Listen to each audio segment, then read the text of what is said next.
Салатан нария салаватын айтуунун пайдасы. Бисмиллахир-рахманир-рахим.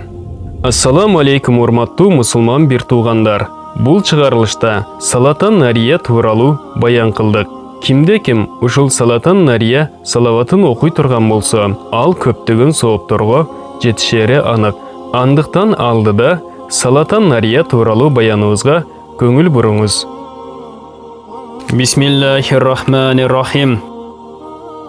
Аллахумма салли салатан камилатан вассалим саламан таман аля саййидина Мухаммадин аллази танхаллу бихил қад ва танфариджу бихил қраб ва тугзу бихил хаваиджу ва туналу бихил рагайибу ва хуснул хаватиму ва юстасқал гамаму бифачхихил карими ва аля алихи ва сахбихи фи кулли ламхатин ва нафасим би аддади кулли малумин лака. Котормосу. Аллахым, толық салават жана салам аркылуу мырзабыз Мухаммад саллаллаху алейхи вассаламга жакшылык жибер. Анын себебинен мүшкүлдөр, кыйынчылыктар кетип, гам кайгылар кайыптан жок болот. Ушул салават жана салам аркылуу кажеттери ишке ашат, каалоолору аткарылат. Ушул салават жана салам аркылуу арзуу тилектер жана ойлогон максаттар амалга ашырылат. Пайдалуу иштер, жакшы натыйжалар ушул салават аркылуу болот жана иштер оңунан чыгат. Анын урматы үчүн булуттардан жамгыр төгүлөт. Анын үй бүлөсүнө жана сахабаларына ар бир убакта, ар демде сага маалым болгон нерселер эсебинче жакшылыктарды жибер.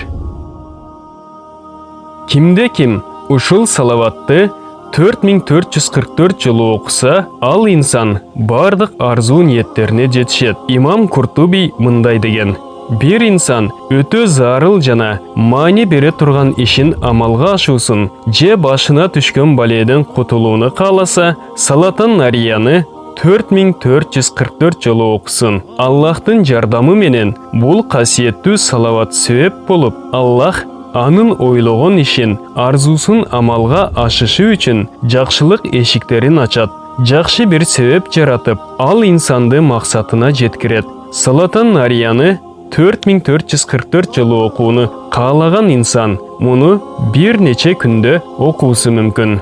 Бир инсан муну жалгыз өзү 3 күн ичинде окуй алат. Эң керектүүсү, салаваттын саны эсепке алынат. Башкача айтканда, эсеби 4444 жолудан аз же көп болбошу керек. Ошондой эле мээримдүү Раббибиз берген жеңилдик ушул салаватты 4444 жолу бир инсан өзү окугандай эле, кодум ушундай эсепте бир нече киши биргеликте окуй алышат.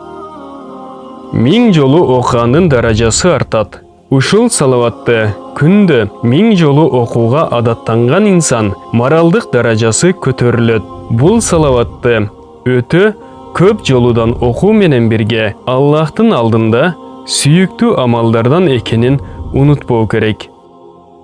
100 жолу окуганын сообу.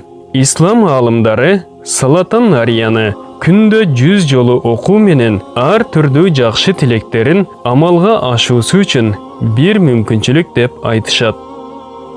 41 жолу окуган инсан гам кайгылардан алыс болот. Имам Куртуби ар күнү 41 жолу салатан нарияны окуган инсан гам кайгы, кыжалат болуудан, жүрөктү сыгуучу дарттардан алыс болот. Мээримдүү Раббибиз ушул салаватты окуган пендесинин жүрөгүн сыккан дарттарын кетирип, ал пендесин эмне тилеги жана каалаганы болсо амалга ашырат. Ырыскысына тапкан нерселерине береке кирет, даражасы көтөрүлөт деген. 21 жолу окуган адам бай болот. Улуу аалым Мухаммад Тунуси мындай деген: бир инсан салатан нарияны күндө 21 жолу окууга адаттанса, ырыскысы асмандан жамгыр сыяктуу төгүлөт, рахатка жана бейпилдикке жетишет деген. 11 жолу окуган тиричилик кыйынчылыгын көрбөйт. Имам Диннури мындай деген: бир инсан ар намаздан кийин салатан нарияны 11 жолу окууга адаттанса, эч качан тиричилик кыйынчылыгын көрбөйт. Бала чакасынын ырыскысына береке кирет, мал мүлккө жетишет.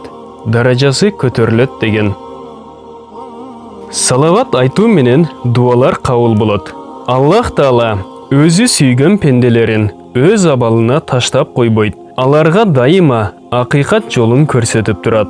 Окуядагы адам да Аллахтын сүйкүмдүү пенделеринин бири. Аллах Тааланын сүйүктүү пенделеринин бири намазда олтурганда ташаххудтан соң салават окууну унутат. Ошол кезде ал инсан Аллахтын Расулу саллаллаху алейхи вассаламды түшүндө көрөт. Расул Акрам саллаллаху алейхи вассалам ал инсанга: "О Аллахтын сүйкүмдүү пендеси, эмне себептен мага салават айтпадың?" дейт. Ошондо ал адам: "О Аллахтын Расулу саллаллаху алейхи вассалам, өзүм каалабаган абалда уnuттум, капилетте калдым" деди. Расулуллах саллаллаху алейхи вассалам ал адамга: "О момун, ушуну жакшы билгин, дуалар мага айтылган салават аркылуу кабыл болот" деди. Бул баян ыйык айлар жана кабыл болгон дуалар китебинен алынды. Биздин каналга катталыңыздар.